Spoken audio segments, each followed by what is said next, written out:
Welcome everyone to our regular BrightID weekly AMA community call. It's good to have you here. Hi to everyone that's tuning in late from YouTube. Yeah, we can just talk about anything we want related to BrightID or anything that bumps up against it. So yeah, what's on people's mind? Obviously, happy Ethereum merge. That's one of those things that we can all breathe a giant collective sigh of relief that happened and went off without a hitch. It was really awesome, very cool merge party. It was fun to see, like, Super Fizz was like, oh yeah, the POAP that everyone's gonna get, it costs $10, and but we would like to see, this is just until we can get better Sybil resistance. He came so close to saying BrightID. I know. But yeah, I'm sure that was on people's minds. It was definitely on my mind when I heard him say that, because and we did have talks with POAP about, like, how do you manage that in a big event like that? How would you use BrightID?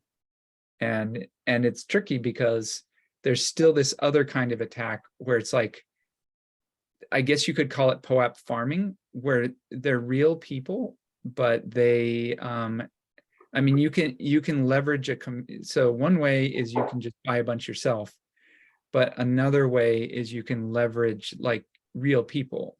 You could say, like, okay, I control these 1,000 people that do whatever I want, and I'll pay them $1 each to get me this thing that's worth $10, to get me 1,000 copies of it or whatever. But it's all kind of weird because I think making it cost something is actually a really good way to stop it, because nobody knows how much a POAP is worth. To me, it's like, it's worth a lot for the sentimental value, but it doesn't have resale value. So I think, like, making it even cost $1 can just shut down Sybil attacks. What do you guys think about that? Some Sybil attacks. And despite the fact this costs $10, there are some people that are choosing to mint a bunch of them, I'm sure, because the possibility that maybe this opens some door for them, it has some value in the future. I don't really see why that's the case, especially given that this is how it went out.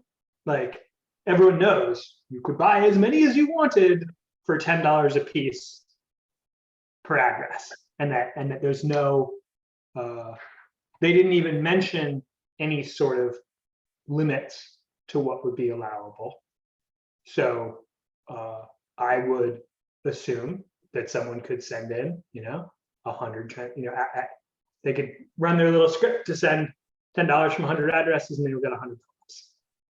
Even if those all come in, like, following an exact pattern, and like a human would look at that and go, oh, well, that's probably they didn't say not to do that, so you can do that. So I don't think it'll accrue value. Yeah, it's hard to see it getting above $10. Yeah, I never. That's POAPs don't have any history of accruing value. Yeah. So I mean, I don't know. I guess one of the hard things about solving this problem is, and how we can use BrightID, is I haven't really been able, like, it's easy to understand the motivations behind someone like gaming Rabbit Hole or gaming Unitap, but it's harder for me to understand, because I mean, have there been POAPs in the past that have had resale value? Because I've never heard of any. Like, why would someone want to? Because most Sybil attacks, you're gonna have to pay something. Like, you're gonna have to, if you have a horde of people that are doing something, I mean, I guess you could promise them a percentage of whatever income you get, and so maybe it's risky for everybody, or you're just paying everybody like $1 with maybe no possibility of return. So where do people get the idea that POAPs are going to be worth something? There's no precedence for that, is there? If you compare the POAPs with the TOPS collections, that in the moment that is in the market is worth just what you buy for the package, right? Of these collectibles. But in 50 years, some of Oh, these kind of things could be valued by thousands. So that is some kind of example, but the scarcity, the damage that they suffer on time. So when you have one pristine, is really cool and it's really valuable. Isn't different from the POAPs, but in some kind of way, the collectible value. So imagine that you wasn't here, Adam, for the merge, that you were in the hospital or something like that, and you missed this POAP. And you cannot get it in other way than buying from someone else, but you want to have it because it's just that. It's like, how much are you gonna pay? $10 minimum. I used to keep like ticket stubs to the concerts I went to as like a high schooler because it was cool to like have that memento of the concert I went to. Yeah. I have no interest in someone else's ticket stub. Yeah, exactly. Even if they went to a cooler concert. That is your experience. That is your experience. But imagine that you are, I don't know, a really hard to die fan from Michael Jackson. And you miss the last ticket from the last concert that he didn't know.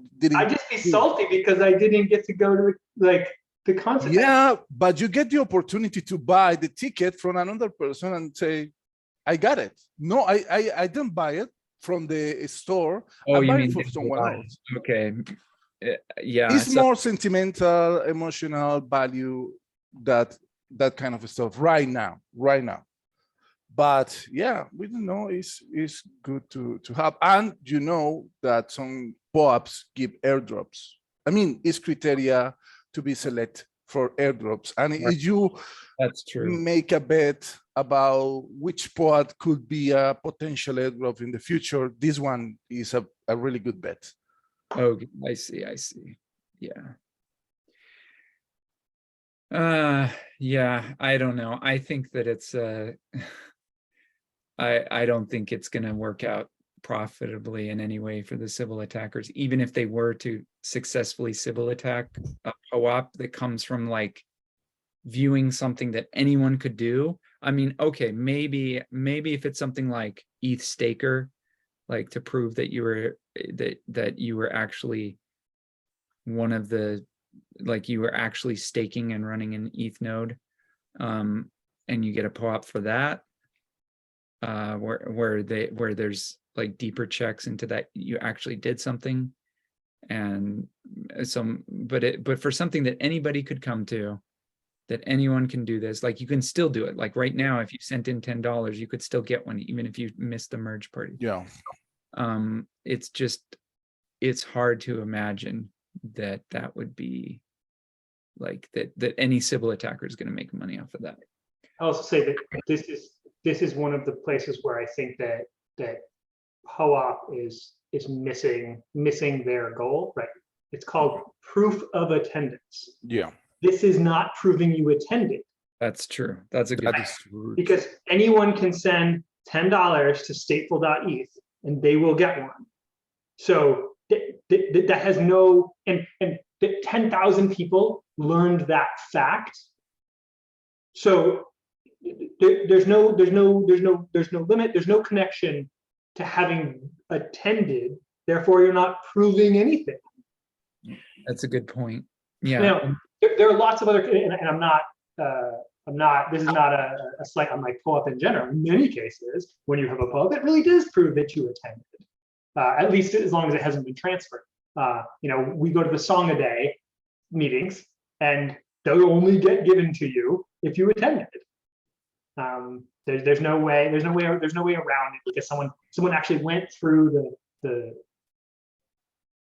effort of doing it. But if it's just take this action that anyone can take, and this one has cost, but like the one for the mint party thing, right? It was just send.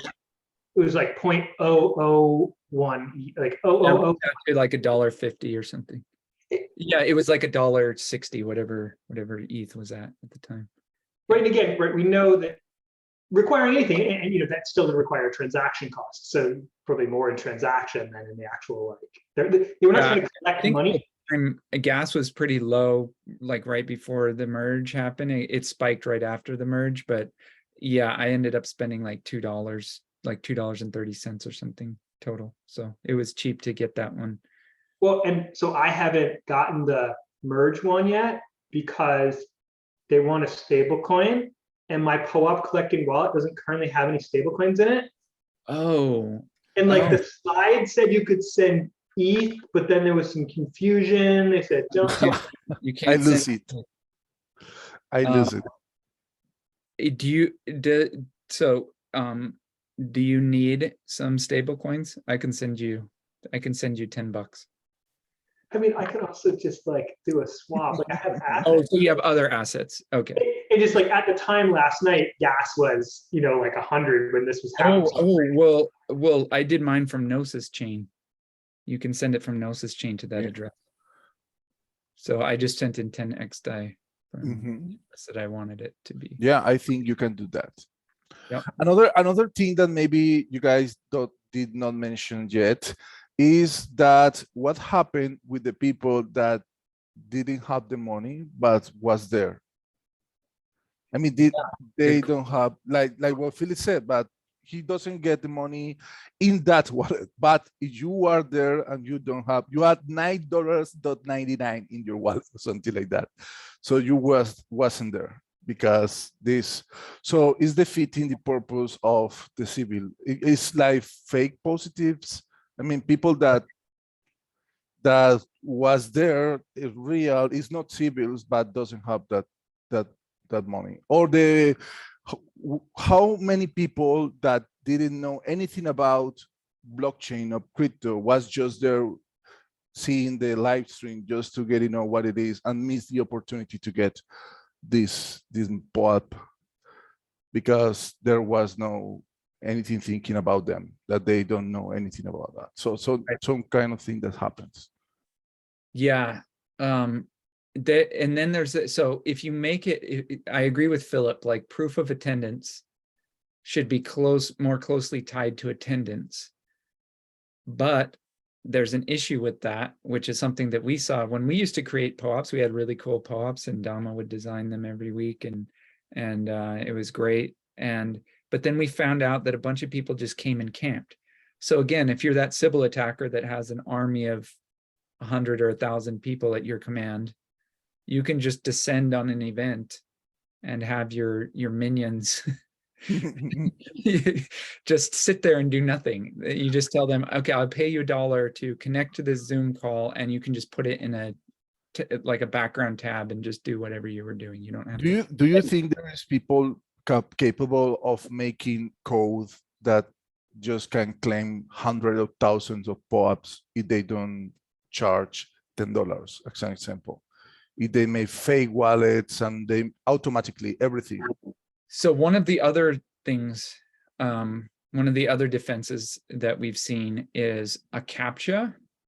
And what you do is you have like a URL. So it could be a QR code that you scan so that you open a URL and you have it change so you show it on the video that you're streaming and you have it change every so often, let's say every minute. And let's say within the minute that it's showing that QR code, you have to go to that specific URL during that, and then after the minute is up, that URL doesn't work anymore, and you have to do the next one that's now showing on the screen. But during that time, you have to answer a CAPTCHA. So that's an interesting way of doing it. But let's see. That is interesting because, Adam, if you think about it, for one person to do it is not that a big of a chore. But if you want to do it more than one time, it could be really, really painful to just do it 1, 2, 3, 4 times. If you do it just one, it could be 10 CAPTCHAs, one after another. And you don't care because you just had to do it one time. So the idea there is, yes, you could you could sit there collecting every minute. You could go and just, and actually now that I said it, I imagine that those same types of people that just kind of like come to Zoom meetings and sit there and do nothing, they Yeah. might spend their whole time just like repeatedly going and claiming the POAP over and over to multiple Ethereum addresses, just manually Sybil attacking it. So yeah, I don't know. The other thing you can do is you can put like a cap on the number that you give out, but then the person that goes and copies and pastes the URL and gives it to his minion army, his Sybil army. I guess they're not really, why, I don't know whether to call them. Because to me, like a sock puppet, whether you're controlling a real person or you're controlling like a script, it's in some cases it's very similar. So you have this army of minions and if let's say that you look in the Zoom call and you say, well, there's only 200 people in here, so let's only make 200 claimable POAPs.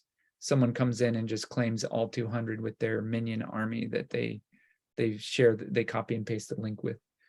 So yeah, I mean, I don't even know how to solve these basic problems. Like how like how do you do that? So I don't know. Is there anything that I'm forgetting? Because we had this discussion, and it feels like I'm forgetting like some basic defensive tactic that has already been used. Besides money, besides like CAPTCHAs? I mean, CAPTCHA slows you down, but the thing is, like, if you have your army of minions, they can all easily do one CAPTCHA. That's no problem for them. But that is a different problem, right? I mean, the profit of all this hard work is going to this boss of the minion army, right? But if each minion is a person, it's not a civil technically, Right. right? Yeah, that's true. It's a different kind of problem. It's like slavery or something like that. But yeah, and I think that if you are the boss of this minion army, sometimes you are going to win and sometimes you are going to lose because you need to feed your army, right? If they are real people, if they are real people. Yeah, that's what I was saying before, is if you pay them all $1 and it ends up being worth nothing, Mm-hmm. just took a risk and you lost. Yeah. So I think that based on what we've seen in the past of there being no precedent of POAPs having resale value, I just hope that by charging a small amount, even $1, that these, I guess you still call them civil attackers, even though they're using real humans to do it, they're losing money. So kind of like the people that are buying BrightID accounts, they're losing money. It's just a matter of time before they realize that they're losing a lot of money. It's like, but it's like, when they think they're smart now, they're like, oh, I'm defeating BrightID. Okay, you're losing money. You just don't know. When you get, let's say, you make a good play and you get an airdrop from, let's say, Optimism, ENS, in different wallets, and you say, fuck, I get almost rich because I get thousands of dollars from this airdrop. So you are in the mindset that it's worth it to lose for maybe in the future, just a box here, and maybe I get something in 1 or 2 years, something like that. So I think it's that kind of mindset, because if you doesn't get anything good for an airdrop, you are maybe not want to try. It's a betting. It's like betting, I think. Yeah, it's true. You're gambling. I guess, yeah, it's airdrop farming is a lot of what it is with BrightID. I've got a thing to bring up. So Peter from Upala just put up a tweet thread about collaborating on price of forgery using Upala. And you know, the basic idea is Upala is this economic game that sits on top of a bunch of different proof of humanity kind of protocols, BrightID, proof of humanity, IDNA, and people could blow up their accounts and claim a reward. And that way you can find out, all right, well, you know, if you offer $3 reward, will people go break that system and cash out? And one of the thoughts, and he's specifically suggesting that be done in relation to the Gitcoin passport. So that we can start. Okay, you blow up your passport. Well, yeah, blow up your passport, but specifically have markets for each of the component pieces to like figure out, well, how much is a BrightID worth? How much is a proof of humanity worth? How much is an IDNA worth? Like, when are people going to blow it up? But I guess my question is, so right now, you know, Gitcoin just uses the meets verification. Yeah. You know, and based on our own, you know, what we've been seeing, like it's a couple dollars. Would be, I expect, the number that would clear at the meets verification. We don't know what it would be at a So B2. you say clear, but it's not. So I'm not going to pay $2. So it's not going to clear all the meets verifications. What it's going to do is going to get some people. And that's the thing is you can say like, okay, at this price point, you can keep upping the price. You can say, okay, at $1 we got 1,000 people to sell out. At $2 we got 10,000 people. So you can keep increasing it until you get, but once you do that, you've kind of like people have burned that bridge kind of. So like once you do this experiment, it's like if you that's not even my point. The point is we have some idea what that is for the very low level meets verification. Yeah, we already know what that is because we see the black market for We them. really don't know what it is for like a B2 level 10 or an Aura bronze or like an Aura gold, right? Like, Yeah, that's and if I don't know if Upala and this will get any traction, but if it does, how do we make sure that we get multiple of our like ratings in there, such that people aren't like, oh well, BrightID has such, you know, only $2 worth of civil protection, where it's like, oh no, our lowest level of verification, okay, hey, at $2, I would still, you know, stick with what I've said for a long time. We're the best CAPTCHA in the world, right? Like it's, we may not keep out all the it may not keep out all the civils, but it does keep out all the bots. The bots don't have a way to get through our system. yeah, and it's much harder for to do it manually than like a CAPTCHA. Like CAPTCHAs are notoriously defeated by Amazon Turk and stuff like that. And in fact, so the crazy thing about CAPTCHAs is people will put up websites where you have to solve a CAPTCHA to get into this website, and then they will take your answer and use it to solve a different website that they're trying to crack into. So, nice. Yeah. But my point is, how do we make sure that our different sort of levels get appropriately evaluated and thought about in the Apollo system, or just like in general in the market, when we have these very different hurdles?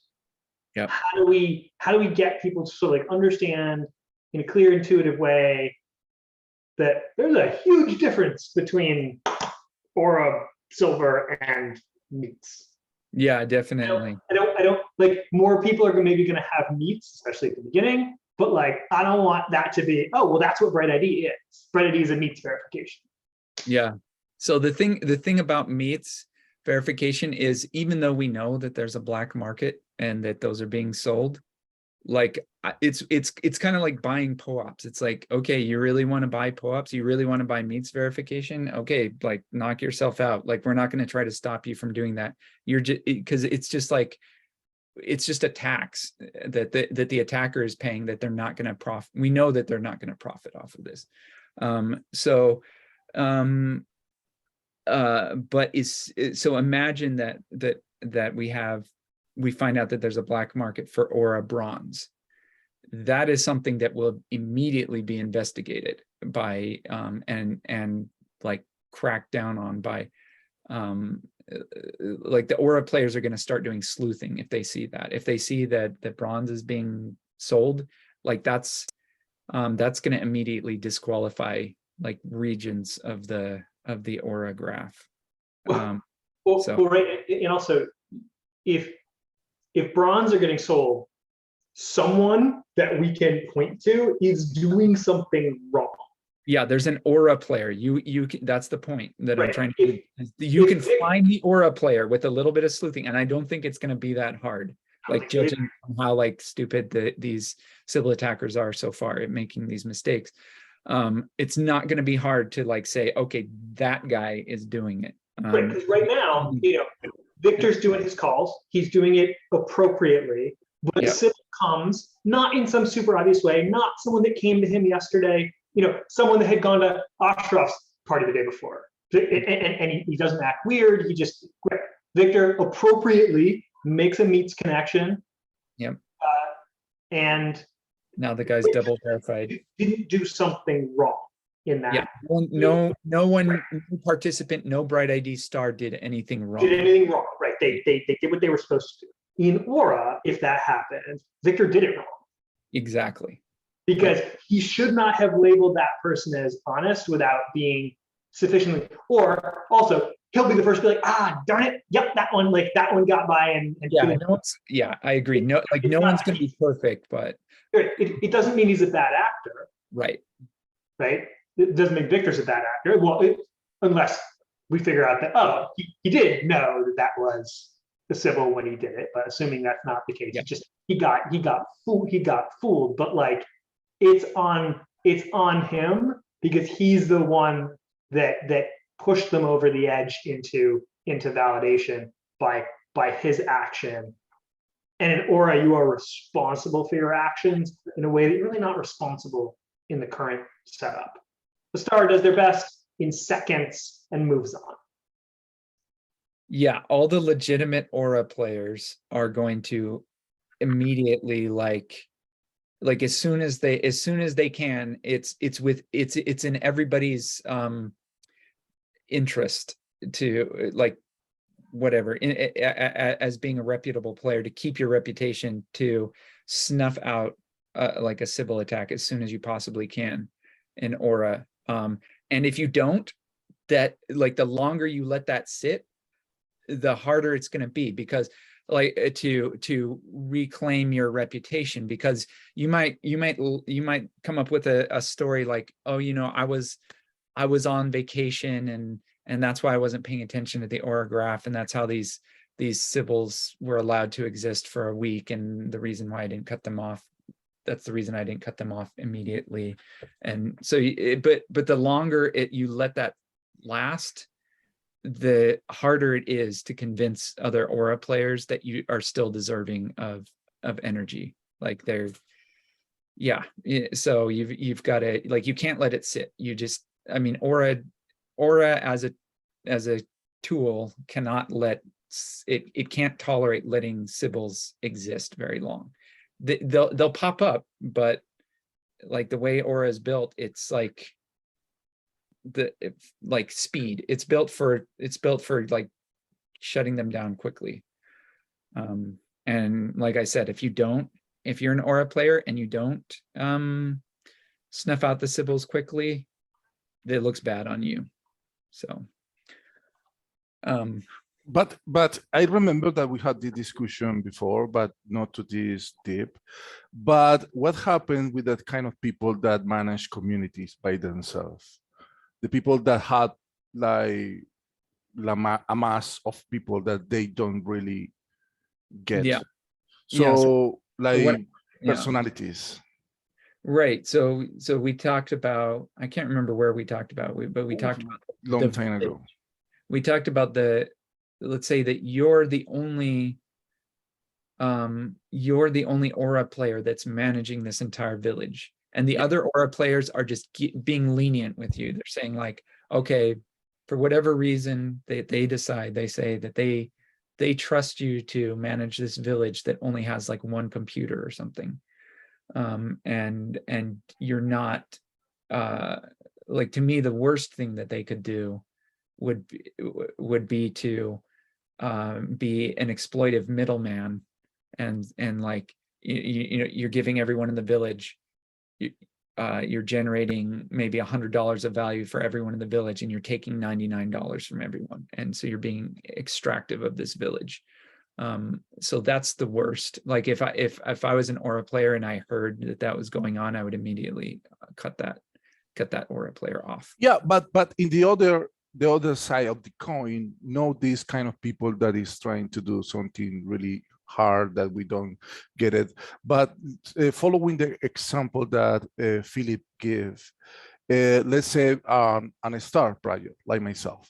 So it's obviously I get it, messages of people that they just tell me things that about verification, or tell me that some of the other stars is doing something wrong. Right now with the Indonesian attacker, we got a lot of that kind of people that they are just trying to do a lot of things. So obviously we got that kind of like the spotlight of the community, on BrightID community. So there is a lot of people that could follow me if I start doing publicly a community from inside Aura. They say, hey, you want to be with Aura with me?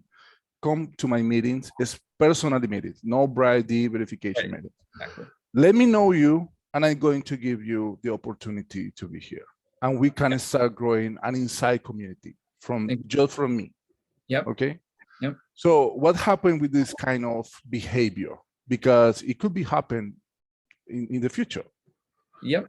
And right now, I don't have any kind of visualization, but people like, I'm sorry, I miss the Ether stake Superfish. Superfish. Right. That's kind of what Superfizz is doing. Yeah, I was thinking about him. Yeah, so, that is what he's doing. And I think that's totally fine. And the nice thing about doing it with online communities is it makes it easier for other people to make inroads with that community.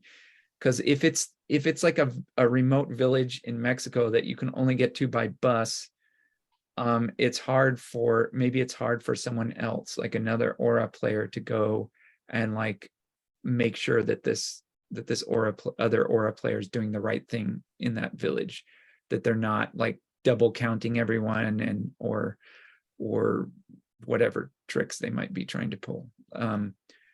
But if you've got an online community, it feels like you can drop in on that community. You can, like, other people can meet those other people. It's virtual, but you can still do that. And it feels like you can audit it better. So I'm not like, I welcome that sort of thing. Like, I welcome building a community around yourself, and especially if it's open for other Aura players to come and look at what you're doing. I think that's great.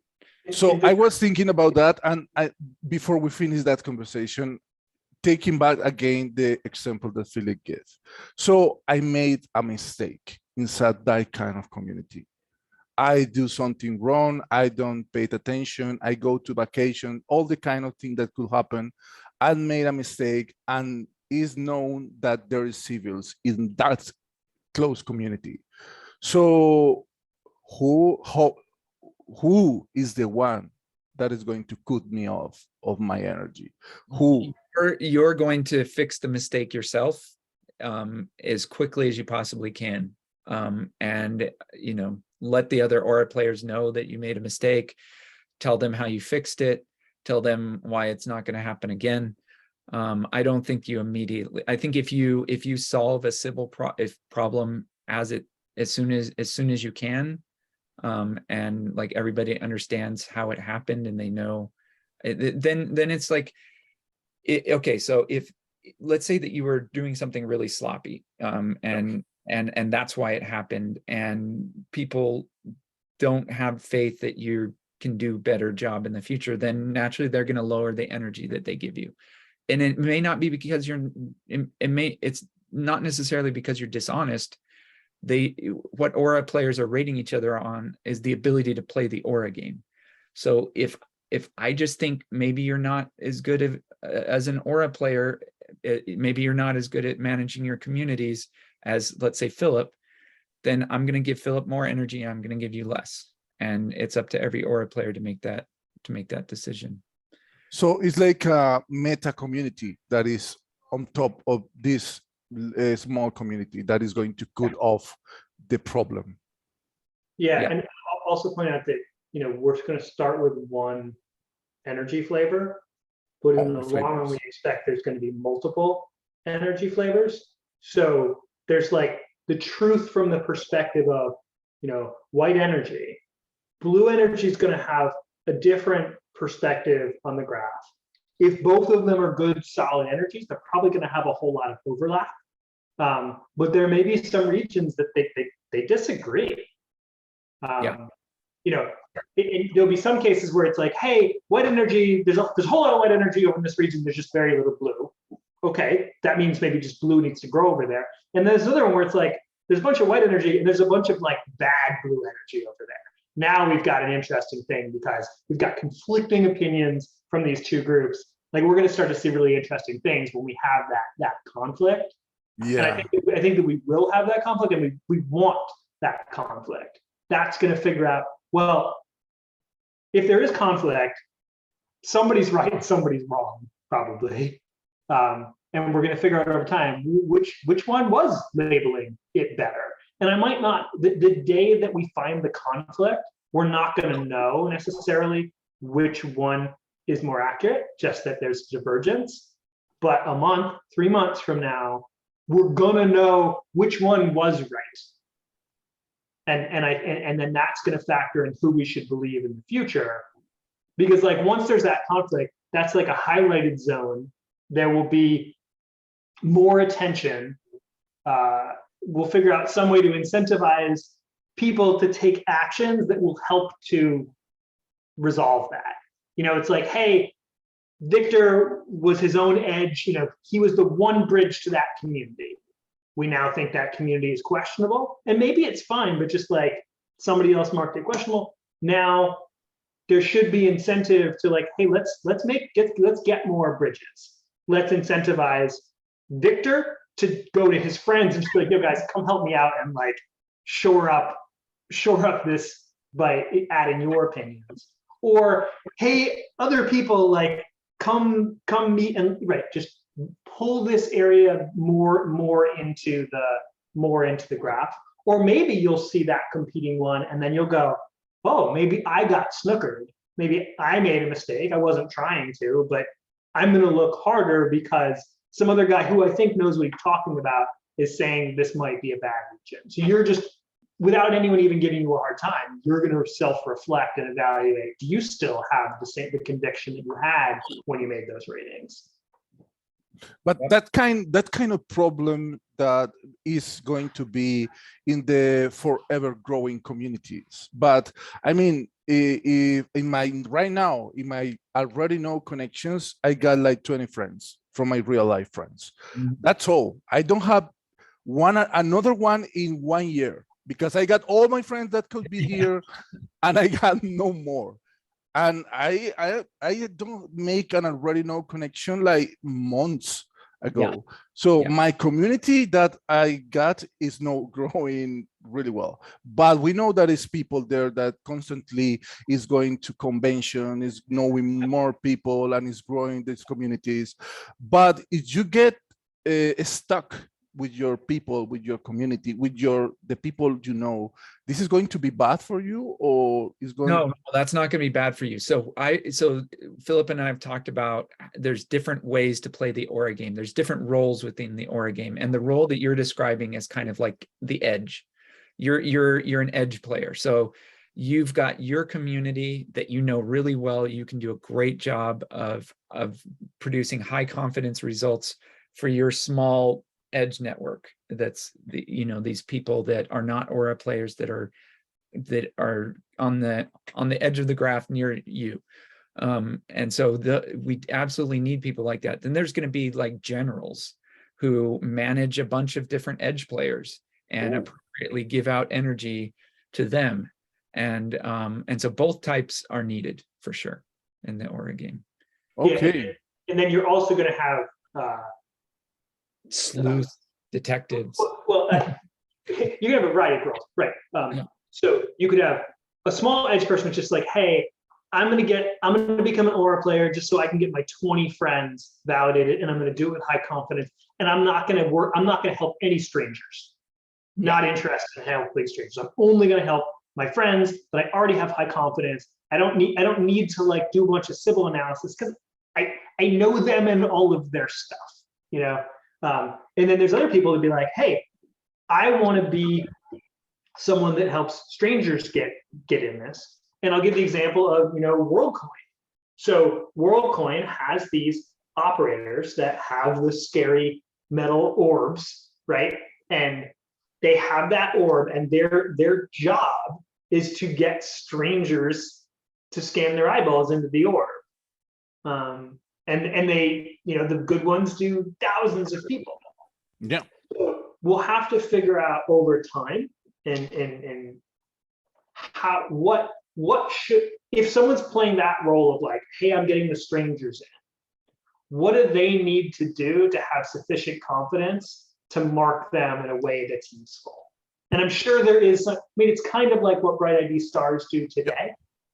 And that's why we created the concept of vibes in Aura. So you can give, I'm getting a good feeling from this person. Like, I'm getting a good feeling from this person. It's not enough to tell them to say honest. I'm not willing to use my reputation to say that this user should be validated.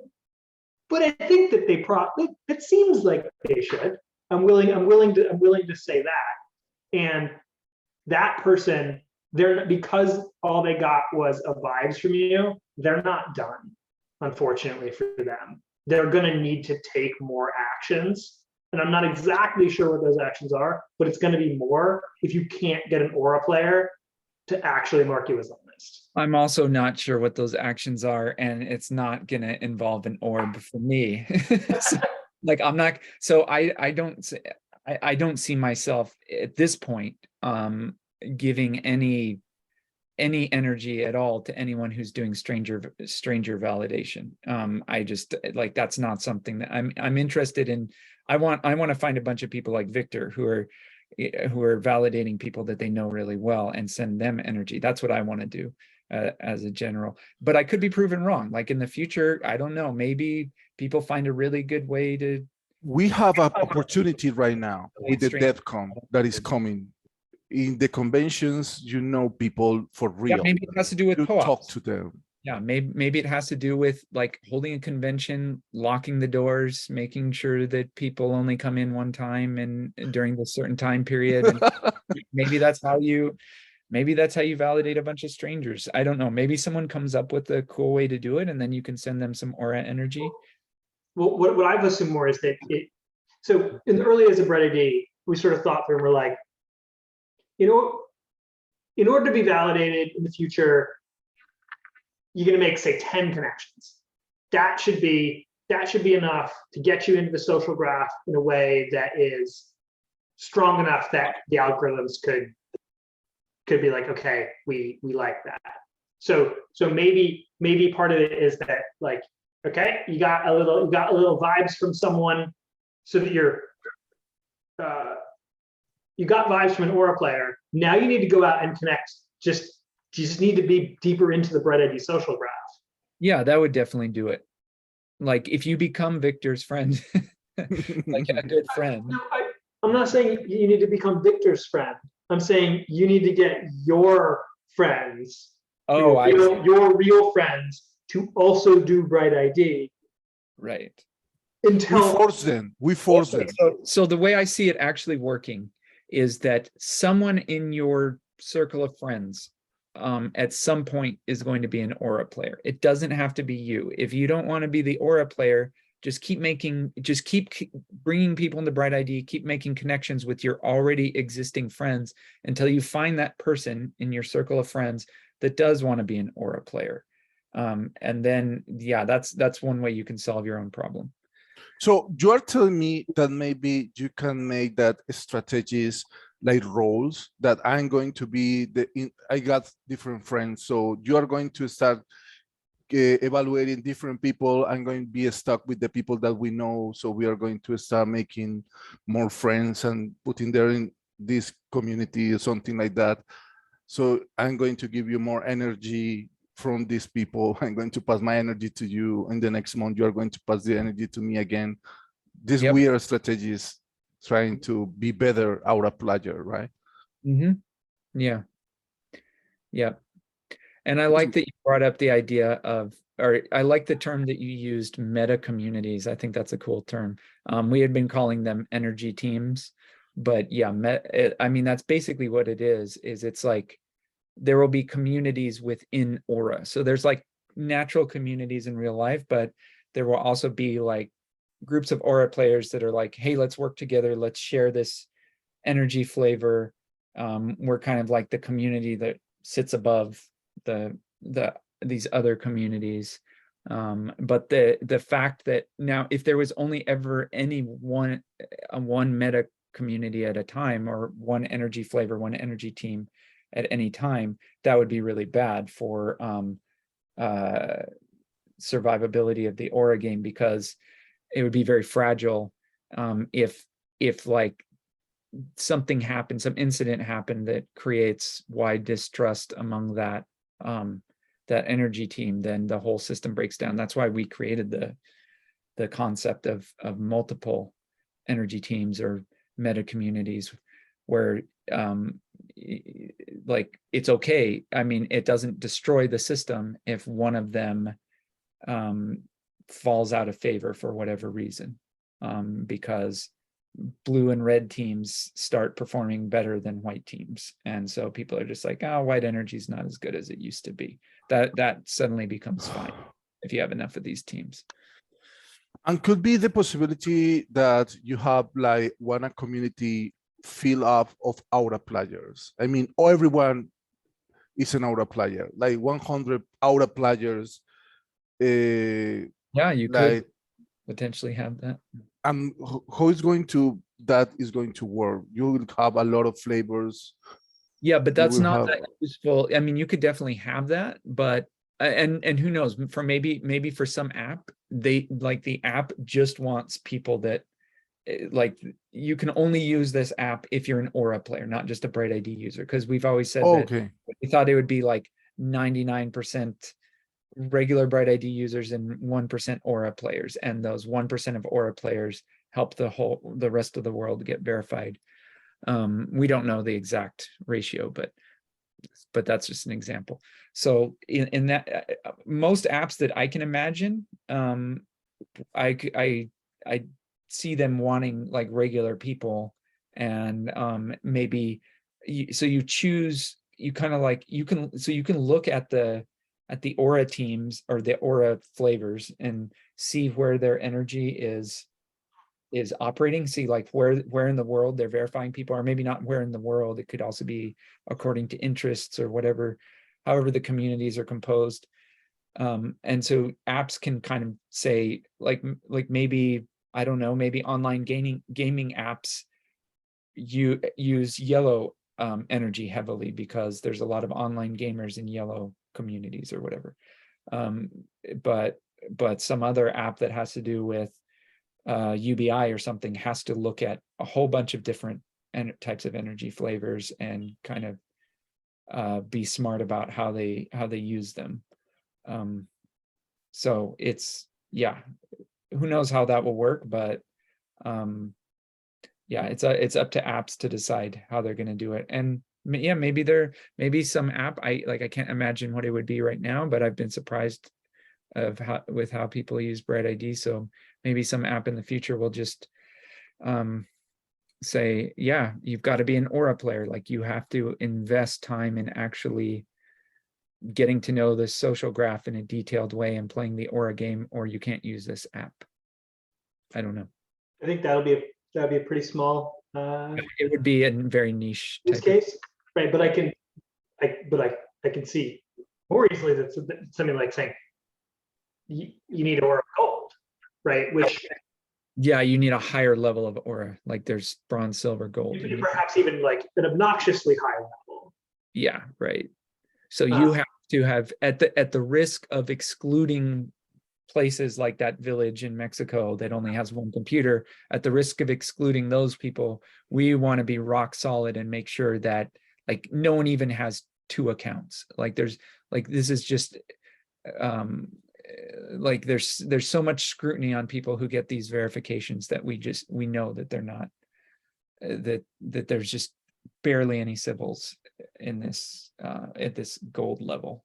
It would just be exceedingly difficult to get it. Or, right now we only have the one energy flavor, but you can imagine a world in which we have multiple flavors and you're gold in the blue energy flavor. And I don't know the right words to describe, but it's not just like the general gold. You need this you need it specific to what they want. They're like, we are a blue team.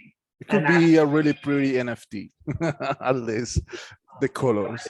We talked about how you could also like those levels are not the only possibilities. So someone in the future, like blue team and red team, could get together and be like, the bronze, gold, silver, and gold, they used to be good, but we as the red team and blue team have a better way, and we're coming up with our own rating system that mostly looks at blue and red energy, and we're going to call them like pearl, ruby, and diamond or something like that.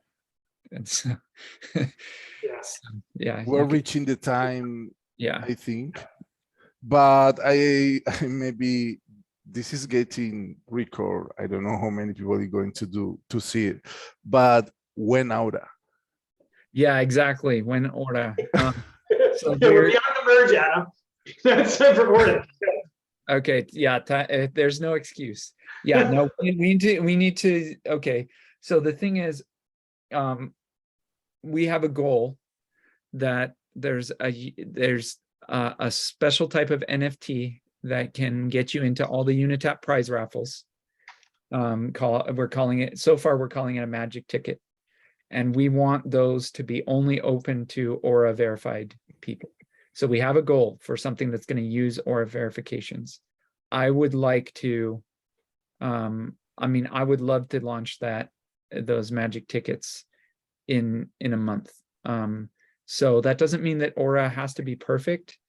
I think at the beginning, it'll be frustrating for a lot of people who won't be able to get Aura verified. But it'll give us a reason to continually tweak it because we'll have something that's actually using it. So before that happens, we'll also have the ability to see within the Aura game, see what your Aura verification level is, even though nothing will be using it. So you can already play Aura. So Aura already exists. If you're interested in using it, I'm sure you've used it before, right, Victor? Yeah. So you can come in and be a beta tester. I think when Aura launches for Unitap integration, I think that's when we'll move from closed beta to open beta. So anybody can do it. I like this comment. Is there an admin? I'm having trouble getting Aura Gold. I'm sure I did everything right. Victor was my host. Yeah, that's going to be daily basis. Yeah, it'll be a fun transition. That'll be like, so yes, our merge will be moving from proof of connection party to like proof of humanity from Aura players rather than BrightID stars. So like I think we start mixing stars, and our proof of stake is Aura players. If we start mixing, the people didn't know want to be in my meetings because most of them is going to be, I'm going to accept them on the Aura game, but to put it the worst qualification, I'm going to mark them for civil from the beginning. They need to prove to me that they are not civils, but they will be civils in the beginning of the game. Everyone from me. So you will see the organization. So Victor, I'll just point out, if you mark someone as a civil that isn't a civil, you're not being an ideal Aura player. Yeah, you're also not being a Right, good. because Exactly. you're not being accurate. So just as we're going to back check to see if you marked civils as honest, and that would ding you. Also, if you mark things as civil and we eventually believe that they're real, that also degrades your accuracy. You were wrong. We should listen to you less in the future because you didn't get it right. And it's got to end up being this system. It's just, were you actually right? I don't care your excuses. I don't care your explanation. It's just, in the course of time, when we look back, who was right and who was wrong? It's going to be really fun. I think it's going to be really fun. And we haven't. There will also be at some point, I know, a prediction market that gets wrapped up in this. Yep. I think maybe we can learn from Superfish and make an entry fee to prove Aura, just to found to get funds to help the development. So in the beginning, only we have people that get really interested to be there. It's going to be, I think an entry fee is justified. Entry fee. I think the prediction market that Philip just mentioned could be, you never know, but that could be what pays Aura players' salaries. Like the people put money into the prediction market, and the good Aura players get paid from that. So could be interesting. All right, let's wrap it. Thank you. Yeah, good call. See y'all next week. Bye.